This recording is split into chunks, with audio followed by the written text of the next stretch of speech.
Dominic Joseph.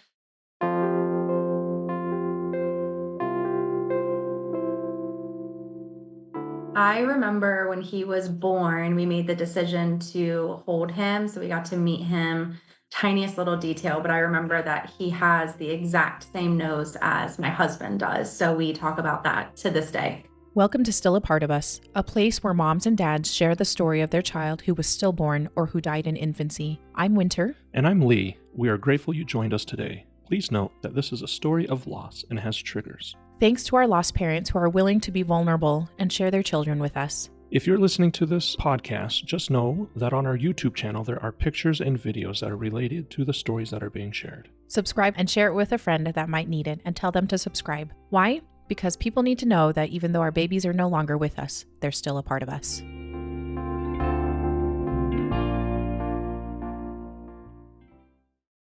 Welcome to Still a Part of Us. We're so grateful to have Christine here with us today to talk about her son, Dominic. Thank you so much for coming on today, Christine. Thank you so much for having me. I appreciate it. Oh yeah, we're always so grateful when when other parents come on and chat with us. Okay, well, tell me a little bit about yourself. Where are you guys located? What does your family look like at the time that Dominic was born, and then kind of go from there. Yeah. So back then, we moved into our house in our first home in October of 2020. We got married. My husband, Jack, and I got married August 8th, 2020. So we moved into our first home. We've been together at that point for about 5 years. So we were just kind of getting started with married life in our new home, and we had been trying to start a family. And at the time, we felt like it was taking forever, even Mm, though it took only about 8 months for us to conceive Dom, which was very exciting. We found out in February of 2021 that we were pregnant. So that time of our life was crazy and very exciting. But back then, and still to this day, my husband works. We both work from home, so it's always kind of been a blessing for us to yeah. kind of be together, and especially now where we find ourselves with our family. But back then, we were both working remotely. I was working for a hospital organization doing nurse recruitment. So I was working with Central PA and supplying nurses to those hospitals. So that was a really rewarding position. And my husband, back then and now, is still doing solar sales. So we were both very busy, but we were very fortunate to be able to be working together and being at home. And at the time, we were kind of, like I said, trying to start a family. Mhm. We had some other cousins that were trying to start a family too around the same time. So it was a really exciting time. We love hanging out with we're busybodies. We do not like to sit at home and do nothing. So we've always Yeah. been very active. So we love hanging out with his family. All of his family lives in our area. So we live in New Cumberland, Pennsylvania, which is right outside of Harrisburg, PA. Yeah. Uh-huh. And his entire family lives here. So, and he has a huge family. His mom is one of eight, and they all have children. So it is a huge family. And my parents live around this area too. So we are very family oriented. So we've always just kind of been busy doing things, keeping ourselves occupied in any way we can. But yeah, that's kind of how our family looked back then. And it still pretty much looks identical to this day. So That's so fun. It is a blessing to have family nearby. I mean, I guess it could be a curse too, but generally it sounds like your family is very close and yeah. has good relationships with each other. Oh, okay. I was also going to just point out, you guys got married during the pandemic. Oh, yes, we did. Yeah. Yeah. I so so when we got engaged, it was 2019. It was May 31st of 2019. Okay. And when we picked August 8th, 2020, when the pandemic really started, taking off, and it was really just such a horrible time. Um, Friends and family were like, why don't you just push your wedding? And I just, because we wanted to start a family, I Yeah. was like, absolutely not. Like, I'll just deal with it, whatever. Yeah. And it was, oh my gosh, it was such a hard time to plan a wedding in the middle of a pandemic. It Yeah. was awful, but we ended up having a beautiful wedding, and it was very like close knit, close family. So it definitely was a beautiful day, but that was that was something else. Y- I never anticipated having to go through that. So that Yeah. was definitely a challenge. Yeah, and I was gonna say, like, we'll go into this also as we talk about your pregnancy and everything, but like, you had Dominic during the pandemic as well. I mean, like, Yeah. let's not Yeah. diminish that because that is a very big it's a very big point there too. Yeah. Okay, so you guys at the very beginning, it sounded like you wanted to start a family. Great, that's wonderful. But you were concerned that it was kind of taking a little longer. So it took about 8 months when you guys started trying. Mhm. Yeah, yeah, it took about 8 months, which comparative to people that friends that I've had that have had children, family, that wasn't that long. Looking back on it, it didn't take that long for us. It just when you want it so bad, Yeah. every single month just feels like an eternity. Hmm. But we were fortunate comparative to people that we know and are close with that, have had infertility issues. I mean, we didn't have any of that. Okay. It was just, it just took us the 8 months. But yeah, and trying to kind of keep a positive mindset during that was challenging. But we didn't have any issues. So, it was just a matter of patience or a lack thereof, I'll say. Oh, yeah, exactly. Tell me, when so did you guys were trying, you never went to a fertility expert or anything like that? Okay, so you just were trying and it just took No. time. Okay. Yeah. Uh, Yeah. so when you found out that you were pregnant, tell me about that. Oh my gosh. I started just uncontrollably shaking. I remember being like so terrified, but like so excited, but Yeah. also just like, am I looking at this right? Like, does this say Yeah. this? Like, I read the directions of the pregnancy and they're not hard, right? But I'm looking at the directions like, what does this mean? Does this mean yes? And I immediately called my mom. So I'm notorious for the pregnancy tests when I take them. My husband's always in a meeting and he would even say this, like he's always preoccupied and he's not accessible at that very minute. And so I was like, oh my gosh, like he's on a call. I need to tell somebody, like I need to do something, like I need to say this out loud. So I texted a picture of it to my mom and I called her right away. I was like, I need you to look at the picture I just sent you. And she starts screaming, my dad starts screaming, I'm screaming. And then finally, like once my husband was done his call, I like ran upstairs and I like showed it to him. And it was just it was like in the movies where, the husband picks you up and you just like it's such a beautiful and just exciting moment. Yeah. Um, and you don't have a care in the world at that point, and this was my first go around at pregnancy. I had no idea about any negative or problems that could pop up. Yeah. So I was just completely elated. And I was so bad. I was like, well, we'll wait 12 weeks and then start telling people. And that just went out the window. I was just so excited. So I was just like, well, we can tell these people, like, we'll Yeah. wait to tell Yeah. like this group, but we'll tell these people. So it was very, very hard to keep that a secret. Yeah. So that was such an exciting time. And to this day, like one of the best days of my life for sure. Yeah, it is so so fun to get that news, especially since you've been waiting for a bit, and so that's Yeah. so so nice. When you did find out, did you guys have any like? I hope it's a boy. I hope it's a girl. Did you have any? Yeah, so my husband and I actually, the way that I found out, I was at a different OB office than I am now. Mhm. And the way that we found out, we did not want to wait till 20 weeks. My husband and I are very impatient. We want to know things right then and there. So the second we could find out, we were going to do it. So we Yeah. said, do the testing. We want to know everything. Um, and I knew deep down that I wanted a boy. And my husband for sure wanted a boy. It was just that typical dad, first kid, Yeah. wants a boy for sure. But we were like, but we're happy with anything, like that cliche kind of thing. The way that we found out was we did the blood test and it was so sweet. The company we did it through actually emailed us a video and it was this really sweet, just like kind of, oh, like, this is a beautiful time in your life. And at the very end, there was this countdown, and there was a woman holding two balloons. And, it kind of went up, up and up and up. And then it went three, two, one. And then like these words came out, it's a boy. And I remember we were sitting on the edge of our sofa and I started crying. My husband starts like jumping around. And before the countdown happened, we literally looked at each other and we were like, is it horrible that we really wanted to say boy? Like, would we, and we were like, would we have had the same reaction if it was a girl? And we definitely would have, Yeah. but it was this unspoken just longing to have a son first. And Yeah. that was just such a fun day. And then we, of course, went to like his parents, my parents, and we played the video for them. And of course, that was like happy tears everywhere. So it was just a really nice way to find out. Like it wasn't just on a piece of paper, like, oh, male, female. It was a really just personal touch to it. And I'm Yeah. pretty sure I still have the video saved somewhere. Oh, Um, that's so that was, yeah, we definitely wanted a boy. So we got what we wanted for yeah. sure.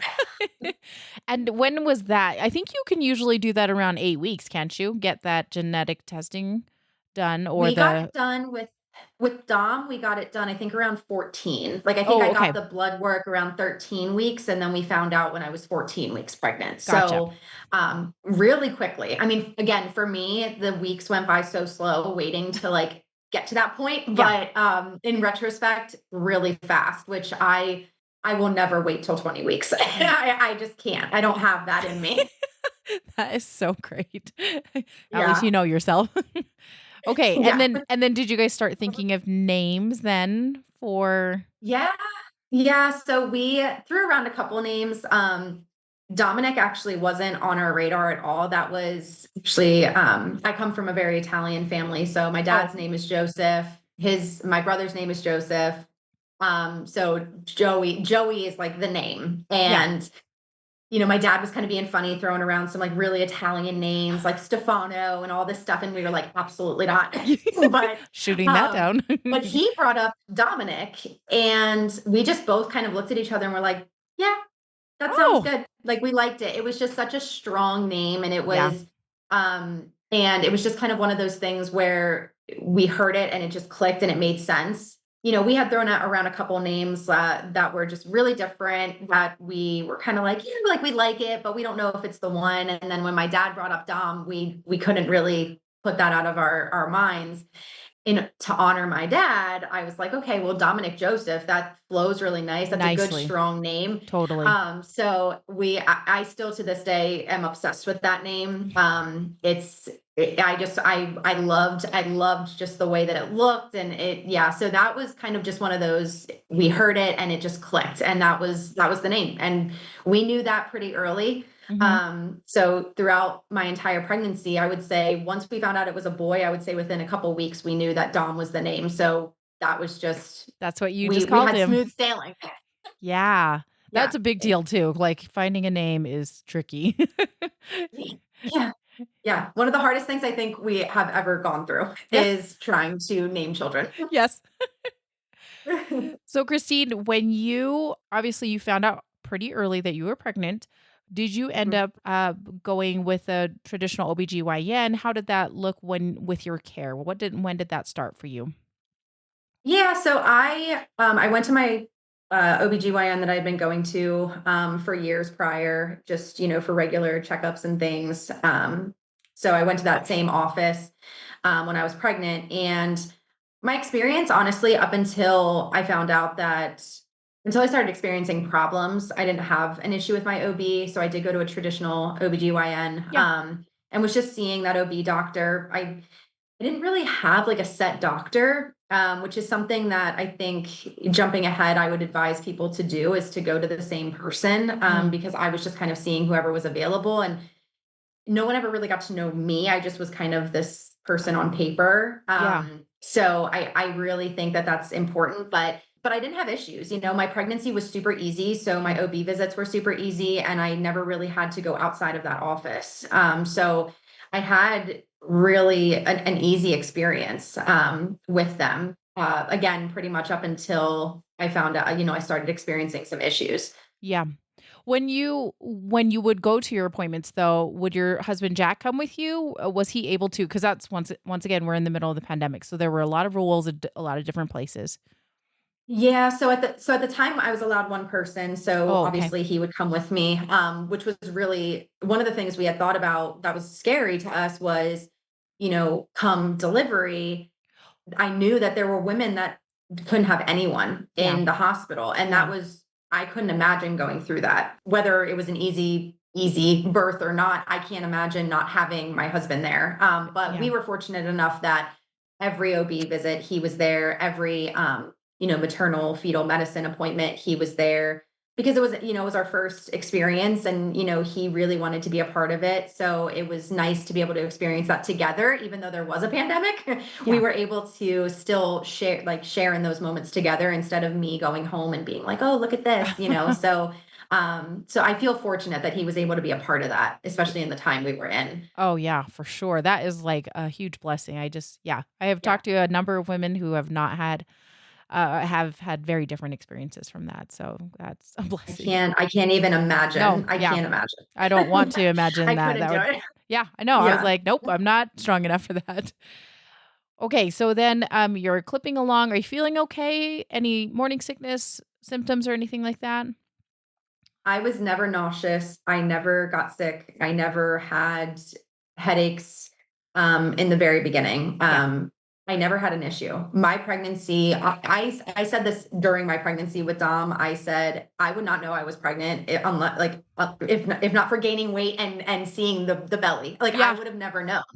Or obviously missing a menstrual cycle. Like I would have had no clue. Yes. Yeah. So I had such just a smooth sailing pregnancy for like the first, I would say 20 to 22 weeks. Okay. Um, which was so nice because I knew so many women that were bedridden from sickness and just had horrible experiences. And it Yeah. was just so hard on their bodies. And I was just like, I'm good. Like I'm here. Like days are the same. Like I never, so I was so lucky. Yeah. Yeah. And I was one of the fortunate ones for That's sure. I know, I was like, "You're one of those pregnancy unicorns, aren't you?" Yeah. That's what I felt like. Like I had friends that were pregnant at the time and they were so sick. Yeah. And they'd be like, oh my God, I'm miserable. Like, how do you feel? Like, and I was like, good, no problems. Like I felt bad saying that I Yeah. felt good. Like it was just because I did feel like a pregnant unicorn woman. I did. I just was kind of like, I don't know, why I feel Yeah. great, but I don't have anything going on. And so I took it. I took what Yeah. I was given because it was such an amazing experience. And I got Yeah. to enjoy it. Whereas like other Yeah. women, they're Not just so like, much. oh, I'm just so done being pregnant. And I just never felt that. I Yeah. always was just like glowy, on my feet, always doing something. Like my lifestyle didn't change. Like I just Yeah. always felt really good. So I was very, very fortunate with Yeah. him. That is great. When you came around to the anatomy scan, that usually happens between 8 to 22 weeks. When did you guys have that for Dom? We had that at 20 weeks and he was perfect. He didn't have any issues. Growth was great. They he was a very uncooperative little boy during ultrasounds. He was kind of one of the kick where you were and roll around and just Yeah. not a cooperative baby. So it was a Yeah. very fun ultrasound to watch. I even remember an Instagram picture that I took and put on my Instagram story that of the 20-week ultrasound that was, our squirmy but healthy little man or something like that I put on there because the whole ultrasound he was doing like somersaults and just kicking and just he was just such an active little boy. So that was just so incredible to just see because like before it was oh here he is he's super tiny and then this was a bait like you finally saw Yeah. everything together and it was incredible. It was incredible. It was the first ultrasound that I ever actually, besides the very, very first one, that I actually like teared up and got like Yeah. emotional and just I felt like a mom in that moment. Like it finally was like coming together. Like the 20-week was just this huge buildup of you're halfway there. This is when you get to see everything. And so we had a lot of fun at that scan. Oh, fun. So that was fun. Yeah. Yeah, it is really fun when you can see them just moving and being so active in their own person. And I was like, it sounds like he's just Yeah. like you guys, like super active. Likes to be, yeah, on the go all the time. And that was how he was. And he was the baby that, he wouldn't move a lot throughout the day because I was moving. But then as soon as I laid down to go to sleep, he was ready to just He's like, let's go. party. And yeah, so the ultrasounds were fun because he made them very entertaining. Yeah. Oh, that's so it is it's such a beautiful time to like be there for those kind of things. So Yeah. okay, so Yeah. you're clipping along and past the 20 weeks. And then just tell me about how how things progressed and how you started feeling as time went on. Yeah. Yeah, so, I had brought up to my OB actually. My mom did end up going to one appointment with me when my husband was away for work.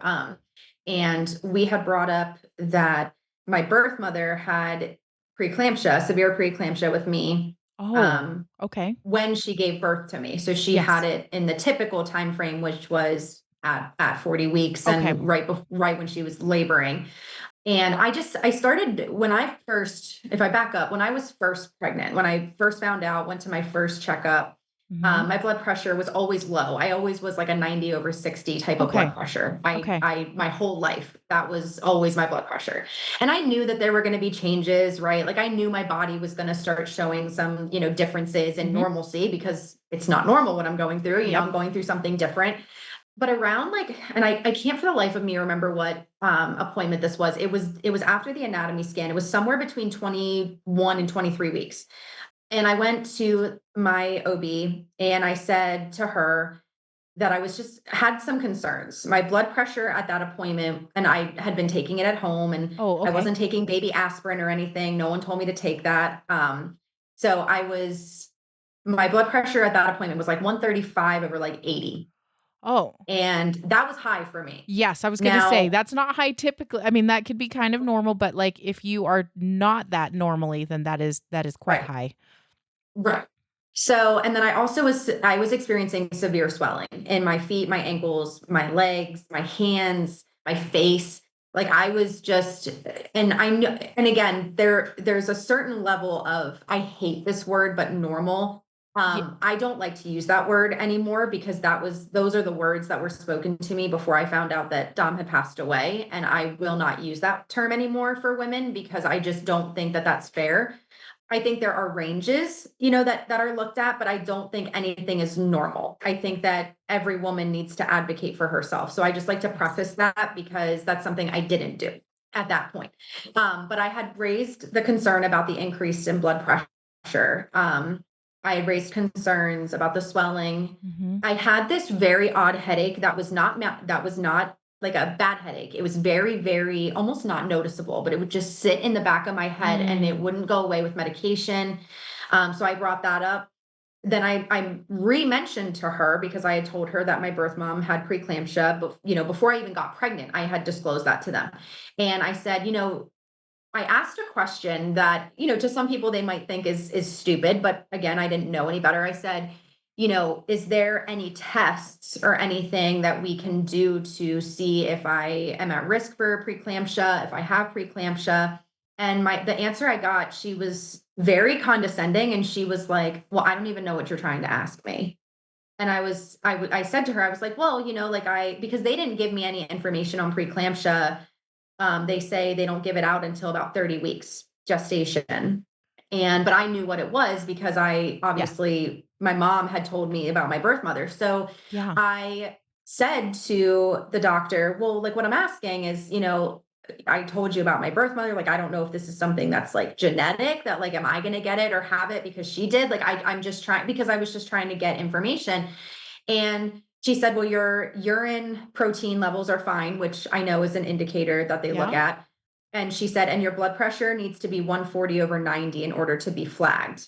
Now, keep in mind, it was 135 over like 80 something. Yeah. And for me, again, that was such a huge spike from in a 20 something week span from going like 90 over 60. I mean, that was a lot for me. But I left it to the professionals. I just was like, okay, like, I guess it's normal, the swelling. She's like, oh, well, that can be like, normal. That was the term I was always given, can be normal, was what I always heard from this OB. And I have since switched OBs because I don't like to place blame on what happened, but I tried to advocate for myself and I was basically shoved off because I wasn't the textbook definition Yeah. of preeclampsia at the time. Yeah. And she also said preeclampsia doesn't show this early, which I came to find out through my stay in the hospital after having my son was an OB that is very dear to my heart now and is one of my favorites that I see. He was basically like, you're an anomaly. It normally doesn't come this early, but it can. Yeah. It's not impossible. It's just that it's not typical. Yeah. And if I had, and there's always, and I'm jumping ahead a little bit, but going to that appointment and advocating for myself and saying, like, I don't think this is right. Like, I think that there is something wrong. Like, he was still moving, I wasn't having any issues there, Yeah. but it just felt like I was shoved off. And then, you speak to an OB down the line after this horrifying thing happens to you, and they're telling you, well, it's not typical, but it can happen. And we probably would have or should have done XYZ. Mm. And as a mother, that goes through this, you're thinking in your head, if I had only Yeah. gone to this other doctor, if I had Yeah. only pressed harder, if I had only said, give me more tests, bring me in weekly, do this, if I would have known what options I had to be an advocate, this might have never happened. Now, very well could have still happened. I can't say for certainty, but to know that if I would have just done one more thing differently or pressed harder, that's a challenge. And that's something that I think is the hardest part about this whole thing, and going back and thinking about my experience with the OB, and at that appointment, like, I remember sitting there, and she made me feel stupid. She made me feel like I didn't know what I was talking about. And I don't, because I'm not, I didn't go to medical school. I didn't have any, this is my first pregnancy. Like, I'm literally putting all of my trust in you as the Yes. medical doctor. So I started, we had gone, then we left for a family vacation. Still had the issues with the headache, still had the issues with, so, I mean, there are pictures for me at the beach that we went with my parents when I was about 20, it was probably 23, 24 weeks, I'll say, at that time. And my feet look horrible. I mean, Oh. I look like I have, like, my feet don't even look like feet. Like, they're red, they're swollen, they're puffy. I look Oh. puffy. Like, it just was so bad. And I still had that headache. And I started noticing less and less movement on Dom's part. And I would call the OB and I would say, hey, like, what do you have to say about this? And they were like, oh, well, and this is the same OB office, or hospital organization, I Yep. should say. And they said, oh, well, it depends on, like, where your placenta's sitting. It depends on where he is. It depends on, a lot of things. And it's some babies don't move as much as others, and he's getting bigger. So he might, and it, again, looking back on it now, I'm like, knowing what I know now, that was all just false information. And again, should have pressed harder. But when I got back from that vacation is really when it took a turn. Mm. And when the symptoms weren't going away, they were just getting worse. And it was hard, because, again, like, I had such a nice pregnancy. Yeah. And all of this came on so, like, just out of Quick. nowhere. Yeah. The Yeah. swelling came out of nowhere, the headaches came out of nowhere. Like, it was just all of these things. I can't even say it was scary, though, because I was being told that everything was normal, Yeah. and what are you going to do? How are you going to dispute that? You're not, because you're going to trust the people that do this for a living. So that's kind of a long answer, but that's kind of where that was my experience of just things happening to me, that, I went and sought the help. And, I didn't just sit back and do nothing. I did try to, talk to people and get advice and just Yes. try to be there. And, so that was hard. That was really hard. Yeah, getting shut down. It feels that's just what it feels like to me when you were describing that. I was like, "Oh, man, that is not great." Coming No, from the it's a healthcare field. horrible, horrible feeling. Yes, it is. Yes, and especially looking back is just, yeah. Oh, it just makes me so, just making my stomach is, like, turning because of it. I was like, "Oh, I don't like Yeah. that." I don't Um, like, yeah. this is the other thing that is kinda tricky, I just wanna point out, because if you're at, like, 23, like, when you went into that appointment, you were probably on a monthly, like, you were being seen monthly, so it was gonna be a whole Right. month before you saw the OB Of again worry. in person, and of Mhm. worry, exactly. So that on top of that is not, that is so not great. Was there anybody else in your life that was like, "Hey, maybe you should check this out?" I'm just curious if anybody else has commented on it or saw that it No, was no, and unusual. what's funny but not funny about that is, like, people like my mom Yeah, even, yeah. she says she beats herself up because she wishes that she would have pushed for Oh, me, like that mother bear kind of thing comes out yeah. with her. And hindsight's 2020. Anybody Yes. could have said, my husband could have said, I could have said, and that is not healthy and it's not helpful. Yes. But it's there. And nobody really pushed me, because, again, we were trusting the professionals. That, what can you do? You can't. you can only I don't even agree with this statement, but at the time my mindset was I can only do so much. I can only call so much. I can only, do I can only say the same things over and over. But if I'm getting the same answer, Yeah. why am I gonna keep calling? Yeah. So one person for sure is my mom. And she, I think still holds some type of guilt because she saw me go through, this horrible thing. And Right. and what I love to kind of say is, it's not just me losing a son or my husband losing a son. My parents lost a grandchild. Exactly. Our friends and our family lost, a nephew. They lost a cousin. I mean, Yeah. there's so many people that are just third party affected, but it's not just us experiencing this loss. So there is, a burden that gets carried by a lot of people Yeah. outside of just my husband and I. And going back, especially because they were there and they saw me and they actually, and I'm sure we'll get to this later, but they actually met Dom and so it was such a beautiful moment for them, but they lost somebody too. So Yeah. they do also beat themselves up that they didn't maybe, yeah, like you said, like push me to go and talk to somebody else or do something, and it's not a healthy reaction, but it's I would say a reasonable one, and I think that it's understandable. But yeah, I mean, we all kind of put our faith in the people that are in that position to tell us when things are maybe needing to be looked at a little closer. And so I think that's a regret that we all have, to some level. Yeah, for sure. You mentioned that you had noticed that his movements were starting to kind of decrease. So you been counting kicks, or was that something that you were just trying to take notice of on a So day-to-day basis? yeah, I mean, I to say counting kicks, I don't think I actually formally did that, like, Mhm, as far mhm. as the actual counting. I think it was more I was making sure he was moving, like, 'Kay. every hour, for a good amount of time. I can't, and that's another thing. I had asked them several times, like, how to count kicks, what to look for, and I got, Oh, like, several different answers.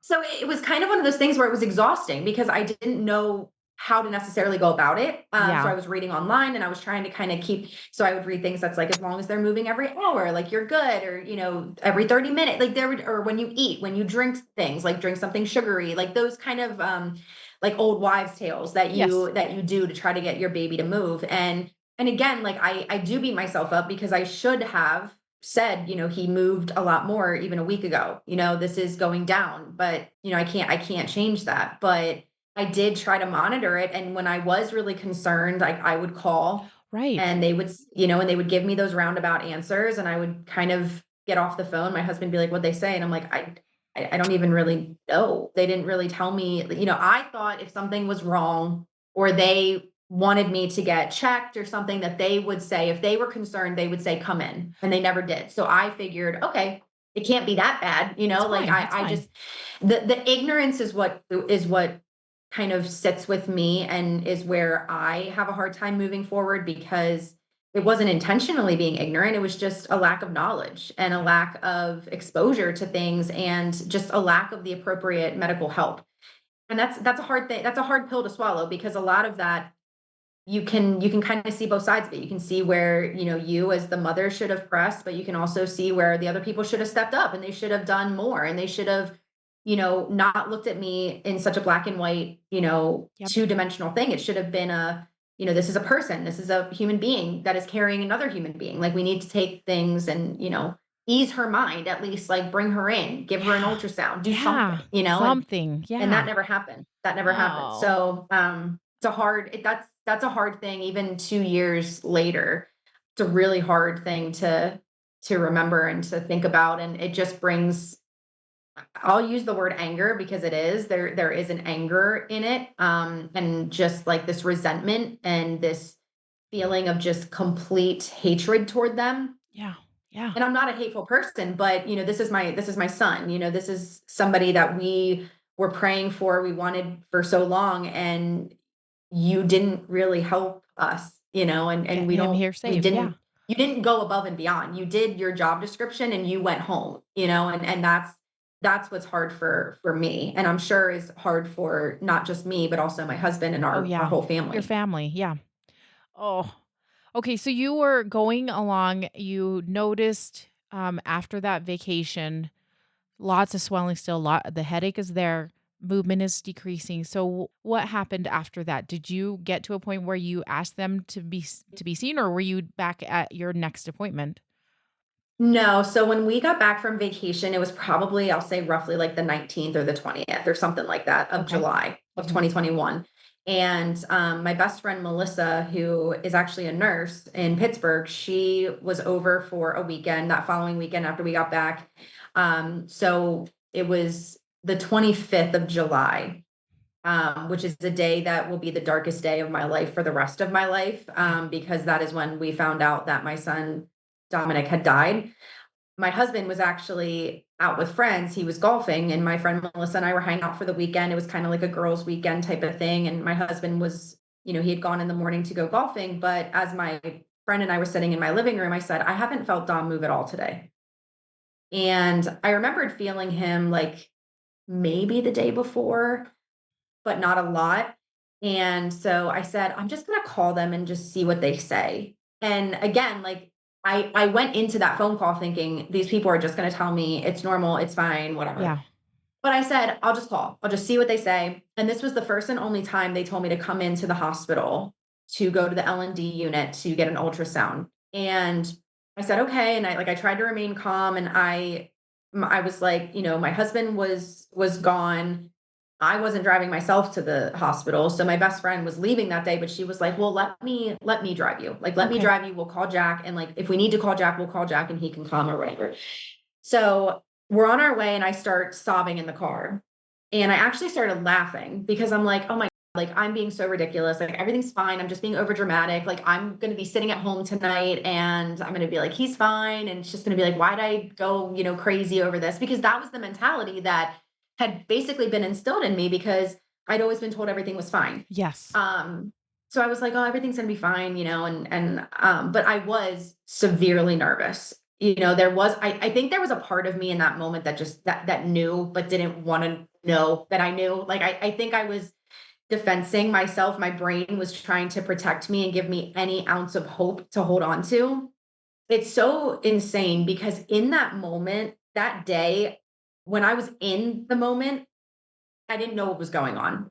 Like I didn't I it was everything was a blur. But for some reason, I remember everything. Like 2 years later, like I can almost feel like the emotion in my stomach and in like my heart that is like hurting, like it's happening right now, like right again. Like it's so insane the way that your brain in the moment just like completely shuts down. And then after the fact, it's like you can relive it in your Yeah. nightmares. And I remember going to the main desk, telling them why I was there, got sent up to L&D, 20, I was 25 weeks pregnant at the time. And I remember I get up there and I lay on the table. My best friend's with me. She's in the room there. And the nurse comes in, nursing staff, incredible. They were the best group of people. And that's normally how it works. Yeah. The nursing staff they're always the people you remember. Yep. Um, but they did the Doppler and I had, gotten Dopplers before. I knew what was normal. And I knew I knew that it wasn't right. I knew that we didn't hear anything, but she didn't say anything. She was Mhm. like, "Oh, he might just be," because like sometimes the Dopplers, if they are in a weird spot, it is hard to like pick up on their Yeah. heartbeats. So, of course, then I'm not outwardly panicking. I looked very calm, but inside I was having like the worst anxiety and I was just pleading with God or whoever. I was just like, please just let his heart be beat, like let him be okay. And they did the ultrasound and they didn't say anything. And I couldn't see the screen. They wouldn't let me see it. And looking back, I know why. It's because they knew that he was no longer with us. And so the nurse was very like calm and just said, hey, like I'm just gonna go grab the OB on duty. She's gonna come in, she's gonna look at the ultrasound and and stuff. And she wouldn't tell me anything, which I know in her role, she's not gonna be the one to deliver that. But Yeah. the worst part, not even I don't even know what the worst part would be, honestly, but one of the worst parts that sticks out in my brain is hearing the words that there's no heartbeat. Like I think that's where as a mom, like nobody, I would not wish that on my worst enemy. Yeah. Like there is nobody in this world that could do me wrong enough that I would wish this, because those words still to this day, like it makes my heart hurt so bad. Yeah. Like it's horrible. And I remember sitting there and the OB said it so nonchalant, which is what's like a dagger. She was like, I'm not even exaggerating. She looks at me and which I don't think she was looking at me. She was looking at the machine and she goes, "So I don't detect a heartbeat," Oh. is exactly what she said. Oh. And I do try to give people grace. Like I am the kind of person, I try to put myself in people's shoes to understand why they do certain things. But if I was a doctor, I would never say it like that. Oh. And there's no right way to say it. I don't care if No. she looked at me and held me and said there's no heartbeat. There's no right way to say those words, but there's a way to be empathetic about it and a way to go about it, as opposed to just saying these like empty words and things. So at that point, I kind of was like, I didn't know what was happening. I truly didn't know. I just kind of sat there and I hunched over and I just started screaming, to be honest. Like I started sobbing. I started hyperventilating. Like I could not breathe. I could not catch my breath. Like it was just so bad. And I remember my friend is sitting in the corner of the room, and I still to this day have apologized to her because I'm like, I'm so sorry that you had to see that. Like that, because for her, and her and I have talked about it. Like she didn't know what to do. Like Yeah. she's sitting there. She's like, I didn't know whether to hold you. I didn't know whether to talk. I didn't know. So she just sat there. There were probably 7 or 8 medical people in that room when that happened. And like 3 of them sat on my bed. One's trying to rub my back. Another one's asking me questions. And I cursed at them and I said, "Get the F out of my room." Because they asked me, they were like, "Is there anything you need from us?" And I said, the first time I said, "I need you to not touch me. Like I need you to not touch me." And then the other person was like, "What do you need right now?" And I said what I said, and they all left.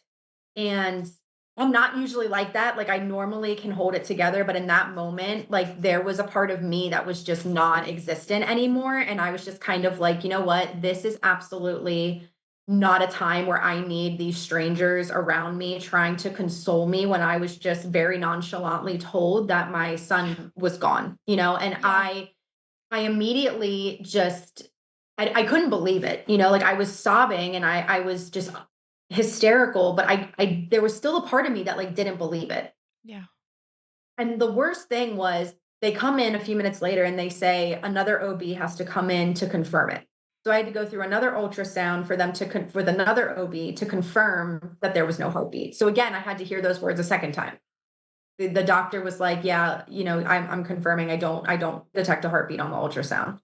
To hear it once is bad enough, but to hear it twice is just like, Yeah. why? Let's rub it in a And little I bit know, more. Ugh. yeah, there could have been a little bit more bedside manner. And I again, I don't think anything would have been like, "Oh yeah, I appreciate that." Like I think any way you look at it, I would have reacted the same way. But those are hard words. Those are the hard, and to make it even harder, my husband wasn't there. Yeah. My best friend looks at me and she goes, "What do you want me to do about Jack? Like, do you want to call him?" I said, "I can't call anyone." I said, "You need to call him." I feel again, that's something I feel bad about for her because she calls Jack. I mean, Jack knew that like I had texted him and said before I found out. So he had kind of already anticipated something was gonna be wrong. But she ended up stepping out of the room, calling Jack, and she called my parents too. And she said, my mom told me, and Jack said the same, that she wouldn't say anything. She wouldn't tell No. us what happened. My mom downright asked, did Dom pass away? And Melissa, my best friend, was like, "I don't want to be the one to Oh. say anything. Like, I really think you just need to come here and be with her." And again, it was like a movie. I'm sitting in a chair because I didn't want to be sitting in the bed. I'm sitting in the chair in the room that I was in, and my husband walks in and just immediately like falls to his knees, and we're just like sobbing together. And it was just it's something that like still feels so fresh in my brain. Yeah. And it's hard to relive it. Like, and I don't, grief does get better, but I don't think that ever is going to get better. I don't think there's ever going to be a day that I relive it and don't feel it in my throat, in my chest, in my stomach. Like, it's still it's such a vivid day. And yeah, that was horrible. And there were just a lot of other things that were going on, like they were saying they had to run tests on me. They had to do all these things. And ultimately what ended up happening was the urine in my blood was very elevated, and they confirmed that I had severe preeclampsia. Yeah. And so all of these things that I had talked about for weeks prior that were ignored are the reason that in my argument are the reason that Dominic is no longer here. And that's so frustrating. Oh, And to basically be told the diagnosis that you were asking about were shoved off on, that's not that's not something that I think I'll ever forgive them for. It's not something that I'll ever forget. It's something that I did everything I could. I basically handed you, the the the symptoms diagnosis. of Yeah. preeclampsia and said, "Hey, I have this, or I think I'm getting it. Help." And I got nothing. And now Dom's not here. And I don't see how anyone can argue that that's not on them. That's the day that I found out, but then they were telling me, which was not helpful. They told me, "We need to deliver this baby right now, or you're at risk of dying," essentially, is what they told me. Now, this is all a blur because at this point, I didn't, Yeah. and this is not healthy, and this is not a healthy way of thinking, but I'm sure mothers, that have gone through it are empathetic to it. I didn't care what happened to me at that point. Yeah. Like, this was my first child. This was something I was just so excited for. This was, a part of me, and he was gone. And I didn't really give anything about my life. I was like, why do I care Yeah. about going through this? You just told me my son died. I'm not really in a mental state to talk about getting him out of me. Like, that's not a place that I'm willing to go right now. Yeah. And back then, when we were sitting there, I said, "I'm not delivering him vaginally." I said, "Absolutely not. I'm not doing it because that is too emotional. That is too real." I was like, "I don't know what my other options are, but I'm not delivering him vaginally," was what I said. And they gave me, and I don't know the acronym for this, like either the DNC or DNE or whatever it is. Mhm. Essentially, the other option they gave me was to do that procedure, Mhm. which they told me, "Well, we can maybe get him out in one piece." Literally said that to me. That is not true. And so that was another kind of thing that they told me that would have made my grief even worse if I would have gone that route. Yeah. I think so. And Oh, they basically did not tell me the truth of what they actually do, which I'm not going to say because I don't even like to think about it, but that's what they told me. And then they also gave me a C-section option, which I have since gone through a C-section. I can tell you that it would have not benefited anyone. Back then, because of what they explained that procedure, the DNC or DNE, my husband and I decided to go that route at first. This was a work of a higher power because honestly, if I would have not made that decision, I would not have met the doctors and been transported to another hospital organization, and I would not have the team of OBs and MFM backing that I do now. So this was a blessing in disguise because at this particular hospital, they did not have a doctor that can perform or does perform those procedures. So I okay. had to be shipped to a hospital in Harrisburg where there was a doctor. Her name is Dr. Anderson. She is the best doctor I've ever had. When I got to her hospital, she explained to me what the procedure actually did and what would end up happening to Dom and what could potentially end up happening to me. Yeah. And she said, "These are the words that helped me get through this." She was like, "Can I just tell you something?" And I said, "Sure." And she goes, "I have never met," because this doctor actually, she specializes in at-risk pregnancies, Yeah. and Okay. she specializes in like those kind of high risk, high Yeah. acuity types of situations. She said, I've had a lot of women that have delivered stillbirths, and she said these words. She said, I have never met a mother who decided to hold her baby that has ever regretted it. And she said, take that at face value, but just keep that in mind. I have never met a mom that regretted that decision. Best decision I ever made was to go through a vaginal birth. Most traumatic experience, I went through Pitocin. I went through all different types of induction. I went through something that they're like clamps, and they clamp into your cervix, and it's extremely excruciating and painful. Yeah. Um, and I went through that, and it was the most painful experience of my life, but I got to hold Dom, and I actually got to see him, and I got to meet him, and my parents got to meet him. My husband's mom and stepdad and sister and brother-in-law got to meet him, like, and they got to hold him. And, I gave them the option. I said, I know this is quote unquote weird, because my dad especially was telling my mom, I don't know if I Yeah. want to do it, but he said the second he saw me and the second he saw Dom, he was the grandfather, like he Yeah. wanted to be there, and we all got to hold him, and I got to keep him overnight, in the, I think they call it like a cold cot or whatever it is. Like a It's cuddle like the cot. cooling thing, Uh-huh. the cuddle cot. Yeah. And I got to keep him overnight in our room, and got to hold him for a few hours the next morning, and I don't regret that at all. Like, that was the most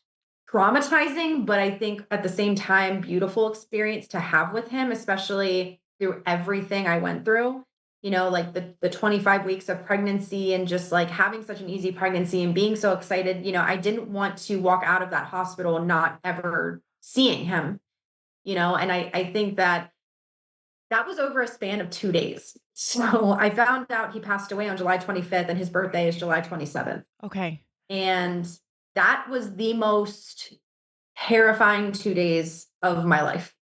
And so it's obviously still very vivid. But that's kind of that was the bulk of that story. And it's still horrifying to even think about. Yeah. I can't even believe that I went through it. I can't even believe Yeah. that it's real. I can't even believe I'm sitting here telling it like it's my own story, like it's not somebody else's story. It's incredible that people don't talk about these things. Like, they don't talk about stillbirths. They don't talk about being an advocate for yourself. They don't tell you about the risks until it's in the textbook time period of pregnant. Like, they don't tell you things. And then you're just expected to know everything. And unless you've gone through it, how are you going to know? Yeah, I find that so challenging. yes, it is. I one of the things that has come out of this podcast, I feel like, is like, oh, please be an advocate for yourself as much as you can, because it is Yes. it is so hard for the healthcare system the way it is right now, is for everybody to get the quality of care that they could be getting Yeah. if they're not an advocate. Christine, Yeah. I just want to back up a little bit. I know this is traumatizing, but I just want to make sure that our listeners know, and you can give all the details that you would prefer, or you don't have to. Yeah. So after you were transferred to this other hospital, talk to that new OB, or this kind of, it sounds like a maternal fetal medicine doctor, Yeah. specialist, and Yeah. you felt really good. Did you and Jack feel like, when she said those words of, I've never met a mom that regretted holding their baby? Did she tell you some of the risks of the other procedure that you had originally opted to do, and kind Yeah. of So really she saw that compared? Yeah, so about the DNC, I'll just say that she said that there was a risk that I might not be able to have kids again, that there is a risk with that procedure of tearing and just some things internally that could really make it challenging for me to carry another baby, which was a really big concern because my husband and I want like 4 kids. Yeah. So it was just, this wasn't a one and done. This was like we want a big family. But she also, said about the C-section part that they had mentioned. She goes, C-sections are to benefit baby. And they were scary words at the time, and sad words, but now I know that it came from a place of like love. Yeah. And she said, C-sections are to benefit baby. And she looks at me and she goes, Dominic is fine. Like, he's fine. He's going to be okay. You're the one we need to worry about. And back then I was like, Dom's not okay. He's gone. But what she was saying is he's not, he's gonna be, this is how it is. He's fine. He's where he is. He's comfortable. We don't need to save him. He's already taken care of. Yeah. You're the one that we need to worry about, which again, I didn't really worry about myself. I didn't care at that Yeah. point.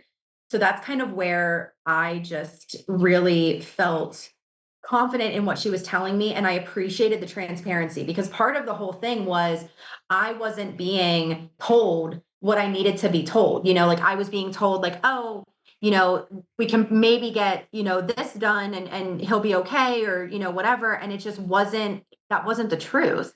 And then she also told me, with the C-section or not the C-section, with the vaginal birth, she said, you need to just think about you're his mother. And she said, if you don't want to hold him, you don't have to. She said, but you do want to think about you want to think about how you're going to feel about this a year from now, 2 years from now, 10 years from now. Are you going to be okay with your decision? Are you going to feel confident and comfortable with your decision?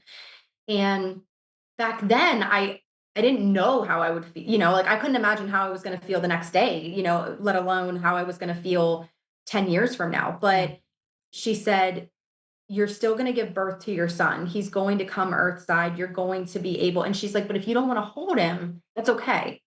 You don't have to. You don't have to look at him. You don't have to do anything, but see how you feel afterwards. And, also with her telling me it was the healthiest option for me, that was important, Yeah. and that was important. And that was something my family was like pleading with me, like, do the healthier thing for you, like take care of yourself. Cause they knew mentally I was just in a space where Oh, yeah. I didn't have that, and Yeah.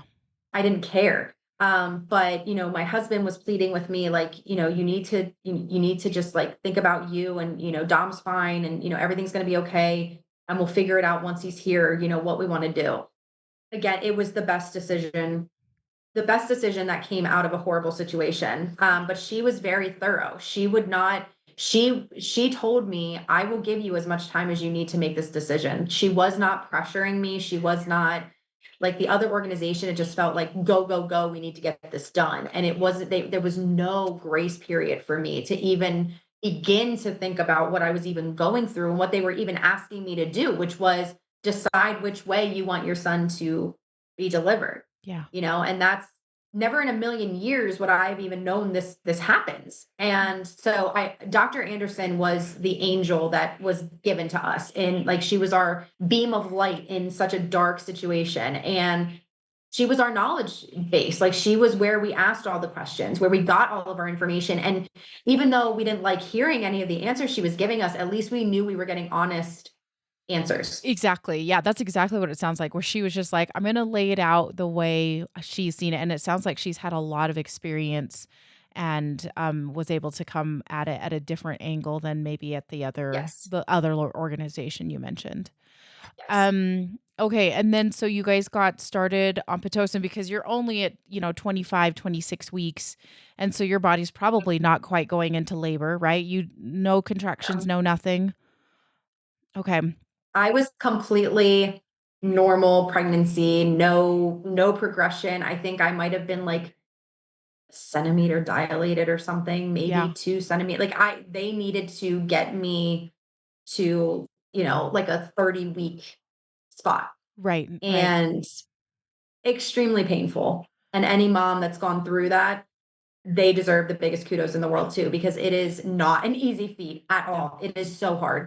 It's Yep. so hard. Those contractions come on like strong and regular and everything. Did you opt to have any sort of pain relief, epidural, any other Yeah. medications to help through that Yeah, pain? they gave me an epidural. I want to, and again, this is very foggy, but I want to say like an epidural drip almost. Like Mhm. it was something that I could control. Yes, yeah. Mhm. So it wasn't just the one shot needle and numb. It was more of like because it was going to take longer because I was getting induced. It was going to be a longer period than if I would have, been going into actual natural labor. Yeah. So they did give me a drip that I had a button and I would press it once I started feeling a lot more. And that was something I felt everything with Dom's birth. Like I felt I there was no numbness. The only numbness I felt was literally in like my legs, but I everything that Oh. actually mattered to like give birth to him, Oh, I felt man. everything. Oh. Um so I had it, but do I think it was effective? Not entirely. Yeah, okay. So yeah, but I did opt in for that because any type of relief I could get to try to make it more manageable and bearable considering what I was going through and why it was happening, Yeah. um, I was definitely gonna take advantage of it. Yes, good. That's great. I agree too wholeheartedly. It's like you're in so much emotional distress and pain. It just why add all that extra? Yeah. So, I just want to get timelines right. So, at the other organization, it was in the morning that you had gone there. You got your news that Dom had passed away, and then when were you transferred over to the other hospital and started? Was that still the same day, the 25th? No, so they were that yeah, this whole experience at this other hospital was horrible because they were trying to get me an ambulance to take me from, that hospital is in New Yeah. York, which is about 30 minutes from Harrisburg. So they were trying to get an ambulance and there was so much back and forth. They were like, Oh. "We're gonna get you out of here tonight." And at this point, it was probably like 7 or 8 o'clock at night. Oh, Um, okay. I ended up having to stay there overnight. Worst night of my life. You know, I I just yeah. it was horrible. So I barely got any sleep and it was just my husband and I there, obviously. And very early in the morning, I'd say probably like 6 or 7 a.m. I was then, transported and went over to the other hospital. And then I was there for one night before Dom was born. So it felt like an eternity, Yeah. but it That was honestly pretty fast moving. so obviously when you had come in and had those you had all the same symptoms. Were they doing anything to help you with any of those symptoms? Like your high blood pressure, Oh, your yeah. urine in the They protein. Did had me they on mag. Oh, okay. Uh, yeah, that's also the most horrifying medication to be on. Magnesium sulfate, I think is the full term. So the mag drip. Yeah. So they had me on that, and then they obviously had me just on like fluids just to Okay. keep me hydrated because the mag, you feel like you're burning, you feel Yep. like you have a fever, Yep. you feel sick. I mean, it's awful. So like you had mentioned, adding on top of the emotional trauma and pain and Yeah. agony, I was on mag, which was making me super sick.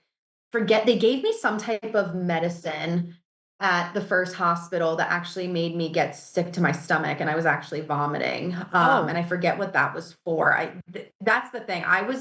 Mag got me so like medicated that I don't even remember some of the stuff and it's just such a horrible feeling and of course I had to be transported with it so I'm in this like rocky ambulance Oh, on well. this mag drip and I'm just like You're like, I'm trying I not to barf. when I tell you like I can say it now and not be like in tears but like it was horrible. I mean I felt my Yeah. body was just I was beaten down. I was beaten down physically, emotionally, mentally, spiritually. Like I couldn't. So they had me on that. I don't think they had me on anything else until they Okay. started doing the inducing. And then Gotcha. obviously I got the dreaded Pitocin and all of those things. Okay. But When did yeah, so they that's start your induction when you finally got to the hospital? After, like, deliberating, talking with the doctor, when did they actually get you started, I with the honestly want induction? to say the morning of. Okay, So he was born at 4:01 p.m. on July 27th of 2021. okay. Um, and I might be jumping ahead, but my contractions, like I was having contractions like maybe for an hour or so beforehand, but they were like very far apart. Yeah. Um, Once they started getting really, really aggressive, um, it was maybe that started 4 minutes. He was born, like I pushed for like maybe 2.5 minutes and he was out. And he was born. But they started the actual beginning induction it was either really late the night before or really Oh, early in the morning gotcha. of. Okay. It was to be honest, side note, I had my 2 cousins, well, my husband's cousins come in, his cousin and his wife, they came in and they like hugged me and they were crying, and I was so drugged up that I was actually like cracking jokes, and I like don't even really remember them being there. Like I was so, when I tell you mentally, I just was not well, because part of it was just like I think I was just completely out of it. Yeah. I was in like the twilight zone, but then also adding in all the drugs. Like I Mhm. don't really even remember seeing them. Like I don't remember. So there's a lot of it that is very blurry once I was Yeah. on that medication, Yeah. because I just was, yeah, I was in the twilight zone. Yeah. No, it's surreal being there and then having to go through this trauma, and honestly, you are like what you're describing to me feels like this trauma to your body too, and like you said, you feel that now in your stomach and your throat, and I was just like, "Yeah, your body's holding on to some trauma," it sounds like, so Yeah. because it was Yeah. so bad, it sounds like it was so, so horrible for you. And I will say with the physical pain of it, this is the cliche thing, but the second I held Dom, it all went away. I didn't think about it. I didn't, I can still talk about it. I can still remember it. I still know what I physically went through, but holding that baby, holding him, it just all flooded away, even though he was gone. Like it still was just, obviously it was so sad, and like we're holding him, but we're sobbing, we're not smiling. We're not, we're Yeah. not doing any of those things. But it still was kind of, the pain went away, like that physical, connection to what I just went through. I was like, doesn't matter, like I'd do it again if I had to. Like That's it's good. just, the mom came out, and it was just, like every mom tells you, oh, you're not going to care about the pain once the baby's here, and you don't believe that until you actually go through it. And then you go Yeah. through it and you're like, get it, and it even though it was such a horrible situation, it melted away. And I like that I remember it, because I like to acknowledge what I went through, and I like Yeah. to, especially in situations like this, like tell women like it's okay, like it's going to be horrible, but you're strong enough, you can do it. And you shouldn't have to do it at all, but it's definitely something that, still seeing him, the words that Dr. Anderson said about never regretting holding your baby, yeah, that's true That's 100%, true. because holding him, even though I was complaining and in tears and in pain, like from my body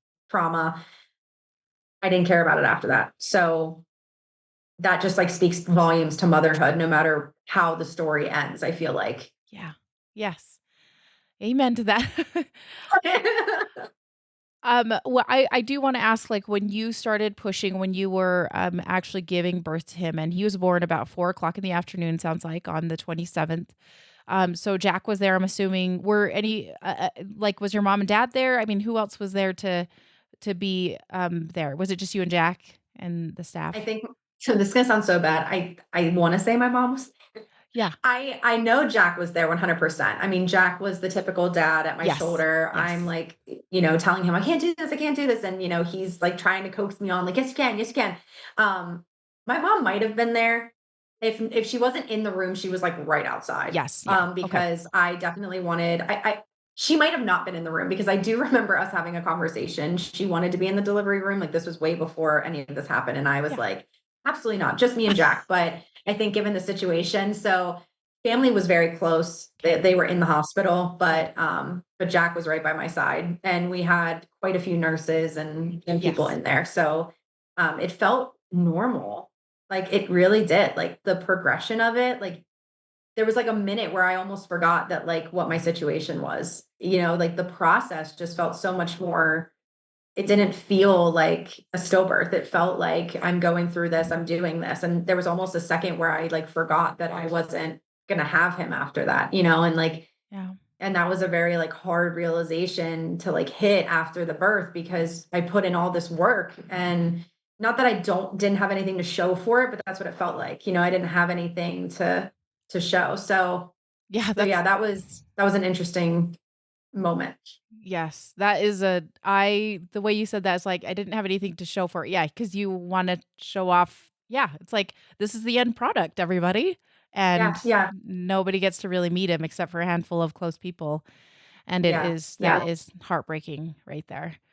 Um, yeah, when tell me, I would like to know, how big was he? And, so yeah. how much did he weigh? How long was he?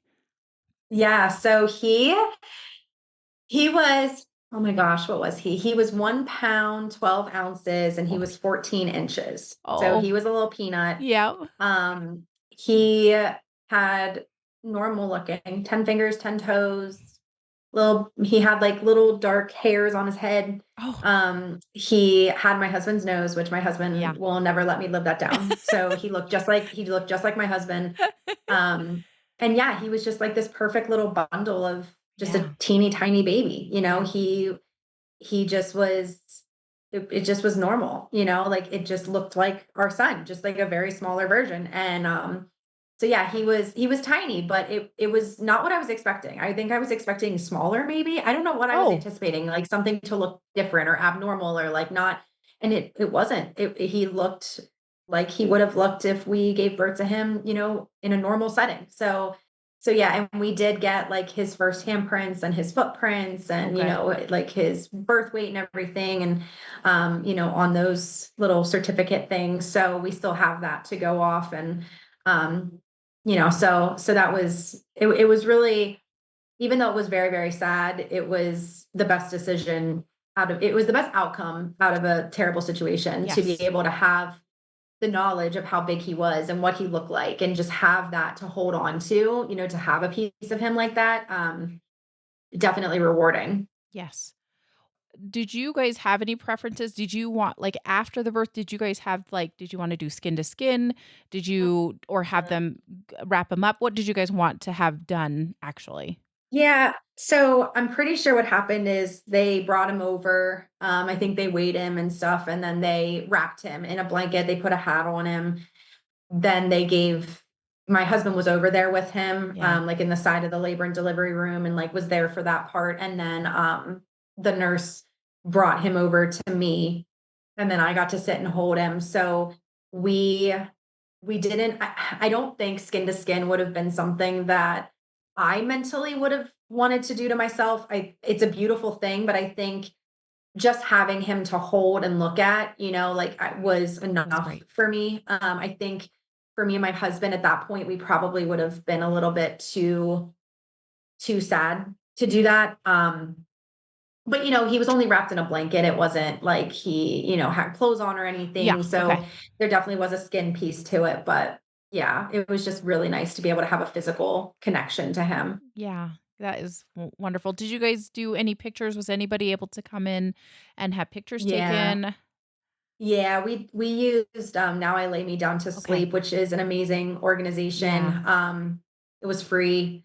They came in and at first I was like, I don't know if I want pictures, but again, get pictures. Get Like pictures. you're gonna want the pictures, you're gonna want that piece. Because at the time I was like, I'm not gonna be able to look at these. I'm not gonna be able to have these up in my house. Like, what am I gonna do with them? Yeah. And we have pictures of him in our house. Yeah. He's framed, he's in our living room, like he is part of our family. He's part So of the he's family. going to be shown off. And so they came really late at night and they did some really cool pictures. They did like a headshot of him, which is my favorite picture of all time. And then Mhm. they asked me if I wanted to do anything special.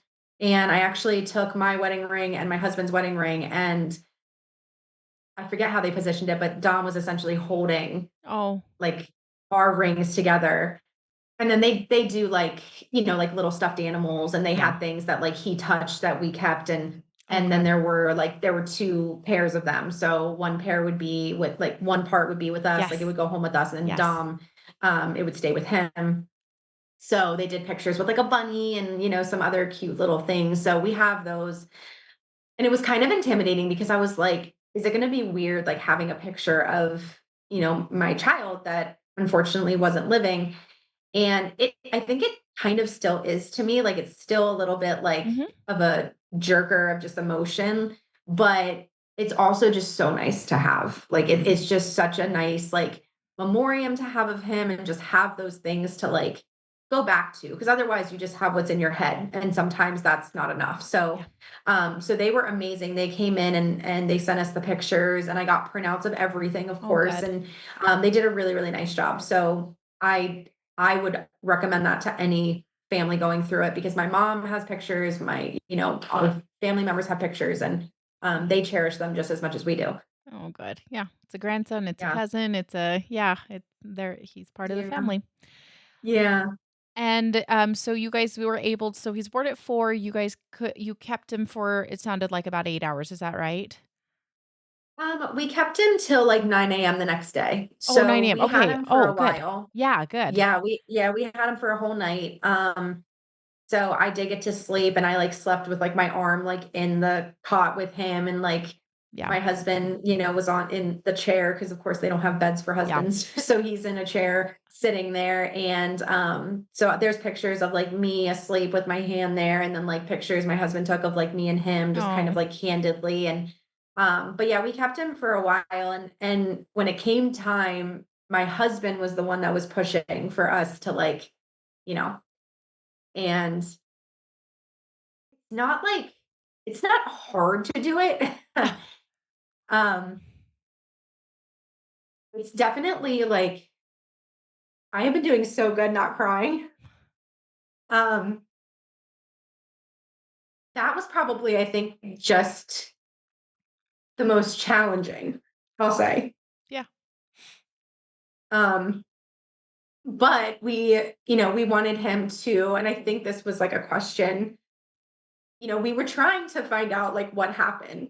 yeah, And I think we wanted to do the autopsy, so that was part of it was like, well, we got to like get him, ready and stuff and um but we got a good amount of time, but I don't think any time would have been like enough time. yeah, I don't think any parent, you go through it and you're like, "Oh, like you spent the night with him and there's nothing really you can do, like you kind of have to just take what you can get." But my husband was looking at me. He's like, "Well, Christine, like, we need to not move past, but like we need to think about, getting you out of here."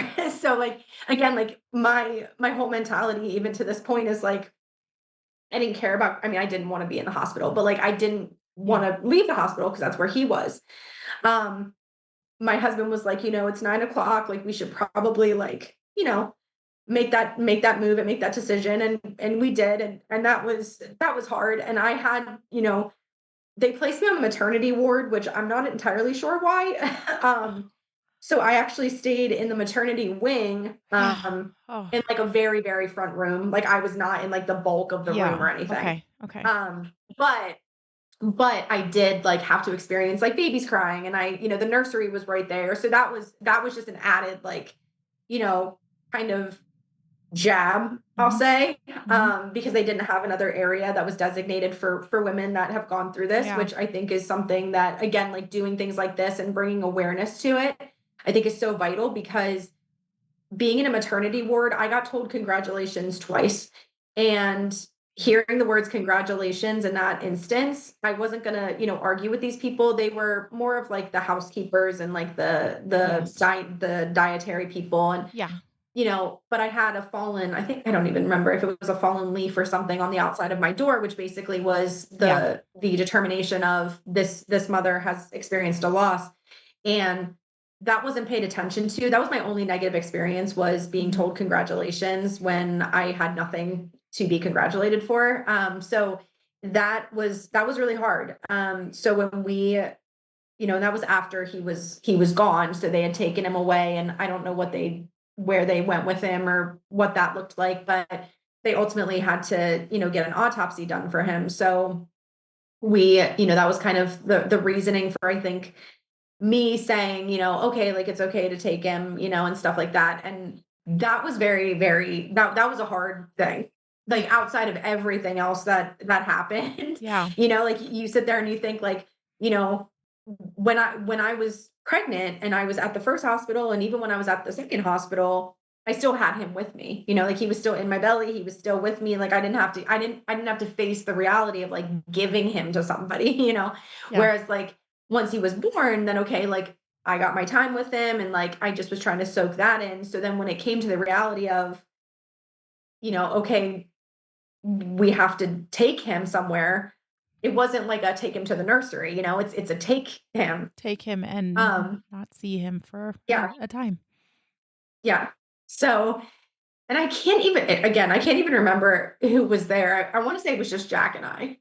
So I think the grandparents had come like that morning. So they held him twice. They held him right after he was born, and then they held him another time. So I think that that's something that we can all kind of feel good about. Not just like Jack and I, but also like the grandparents. Like, we spent time with him. That I think, even though it's super, super sad, I think that that's like the biggest and best thing that came from like just the whole transparency of 2 days. Like that was 2 days. It felt like an eternity. Just even talking about it feels like an eternity, but it was so fast moving. So like in the moment, I felt like everything was moving so slow. So then when it came time to make the decision to say, okay, like we need to, move forward, and give him up, that part went so fast. Like time when you want it to be slow is just Yeah. so fast. Yeah. And the time that I just wanted to get out of these 2 days, I just wanted everything to be done. It was going so slow. Yeah. And then finally, when there was like a shred of like light, I'll say, because he was there and we saw him and all that, like that part went so quick. So that whole time period was just like a walking contradiction, honestly. I Just know. like,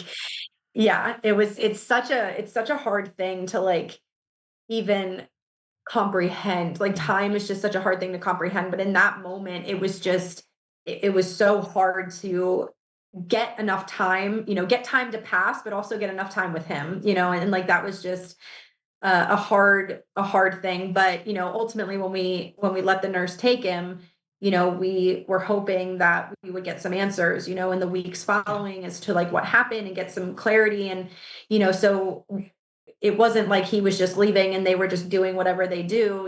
He was going to be looked at and see if there was something that could provide us with just some, I don't even know what you can call it, just like maybe some relief to know what happened. I don't know what we were expecting or wanting to know, or hear, or what would Yeah. have been the answer we wanted, but we made that decision. So I knew that the sooner I, kind of said my goodbyes, the faster I could maybe get some answers. So that's kind of how that day transpired. I'm assuming you probably after they took him, you guys probably got out of there really quickly because that's usually the general gist is like, let's get out. So actually, no. So I Oh, was there for like 2 or 3 more days. you were. Because I was on watch because Oh, preeclampsia. yes, yes. Um, Okay. Yes, that's right. yeah, so Dr. Anderson said, I know you don't want to be here, Yes. but They within needed 40, to there's like what is it, like a 24, 48 hour yeah, spike, it can happen, and then a week, and then like yep. even a Yep. month or something Yep. after it can happen. Exactly. So she's like, I want you here for at least 3 days, post delivery, because if you do have a spike, you can hemorrhage, and there's just a lot of other risks. Right. And so at that point, I actually didn't like Dr. Anderson because I wanted out of the hospital. And I Oh, yeah. said, this woman is making me stay here. I don't want to Yes. stay here. My son is gone. Like, I Yeah. want to get out. I want to get home. I Yes. don't know I don't know what's going to happen in the next Right. coming days of going home. But I can't I be don't. here. I Yeah, I can't be in don't. the same spot where he was. I can't do it. So I resented her a little bit because I'm Yeah. like, just let me go home. And I finally, my mom, Jack, my dad, they were like, Christine, like, you need to listen to her. Like, you need to, I know it's hard, but like, you need to just get through these next couple of days. Like, and then you can go home, and then, Yeah. whatever. So I did. And that was also horrifying because, again, like, I wanted to leave my room, Yeah. but I also had to go past the nursery. I had Yep. to probably go past pregnant women. I had to go past, I mean, it was just, there's, there wasn't really a way for people to know that I had lost a child unless I, screamed it out loud before I entered a room, so Yeah. it was just kind of, my husband would take me, he'd be like, let's go get some food. Let's go, walk somewhere. And we would, and we got caught in an elevator with a guy that was bringing all this stuff down to the car because his, wife just gave birth, and, they were getting ready to go home. And it was just so, the trauma that added up this whole time was just horrible, because if it wasn't one thing, it was the other thing. Like, if I stayed in the room, I was just going to be depressed and sob and just be, Yeah. and just not, I was just going to become this like depressive little sack of nothing and just sit there. But if I went downstairs, I ran the risk of seeing things that would trigger me, and Yeah. I couldn't win. So, those next 3 days in the hospital after we had let Dom go was, they weren't easy.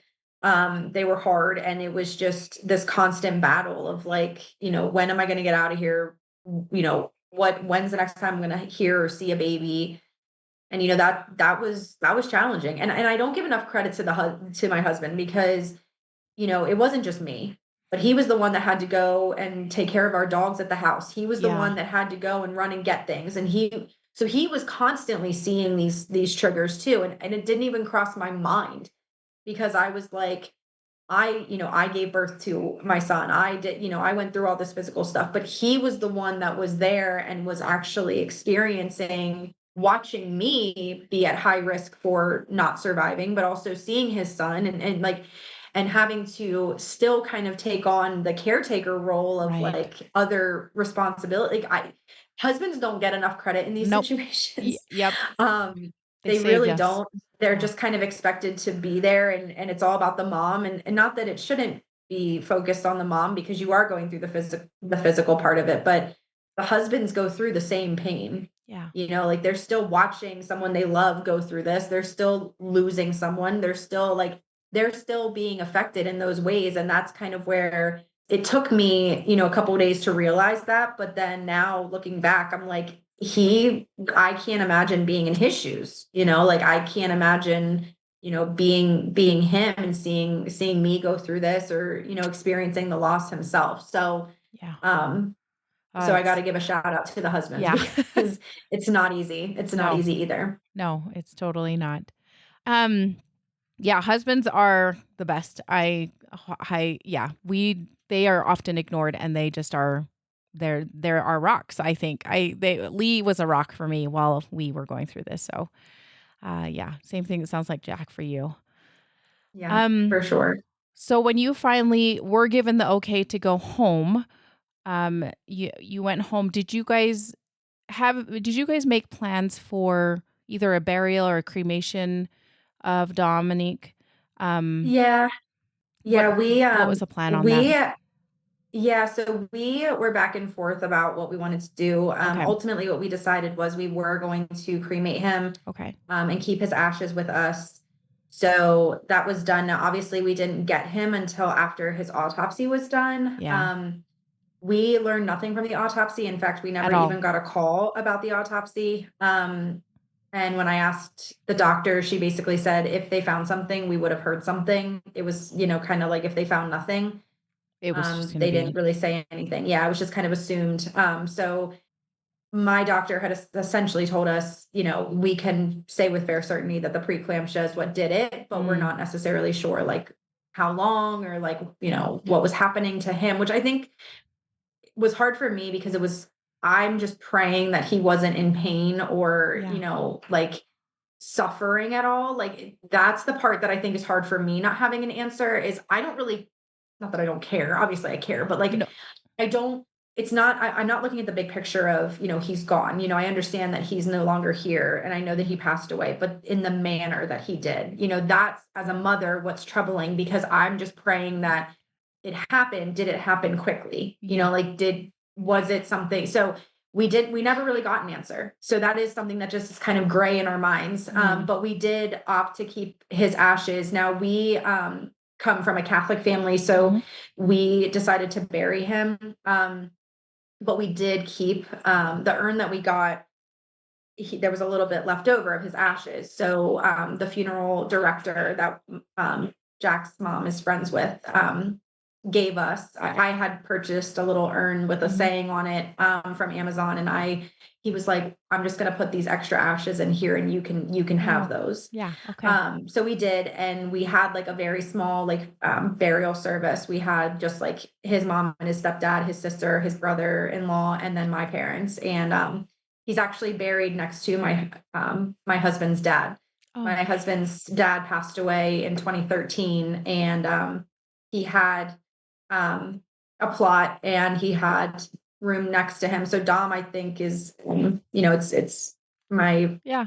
my husband's dad is Gary. He's here and Dom's right here, and they updated their headstone to say Gary and Dominic Joseph. So they are buried. They're Oh, on the same plate, yeah. um, which is such a beautiful thing, I think, for my husband because obviously his dad and his son are together, and um, so it's a nice area, and we just had a the father that married us. We absolutely love him. I asked him if he would do just like a quick little Mhm. reading and things, and he did, and so it was only like 10 minutes, but it was nice, and it was hard, but it was something that, again, I think hard, but I don't regret doing it, and I like that there's somewhere people can visit him other than us. Yes. um so yeah, that was a good decision. Yeah. It's always so hard, but it's also like so I think they're beautiful too, just like having that Yeah, chance. And we have our son is buried as well, and it's really nice to be able to go visit him and have that yeah, space that is yeah, his. yeah, yeah, Um, yeah, Christine, your story was so like I like we talked a little bit about what was we were going to talk about, yeah, but this was the entire time I was like, "What is happening? This is I cannot believe what is happening." yeah, yeah. Dom is lucky to have you as a mom, and Thank you. you can tell how much love and pride you have for him, and how strong of a mom you are for him. And I'm so grateful that you were able to come on and tell his story today. Thank you. I appreciate it.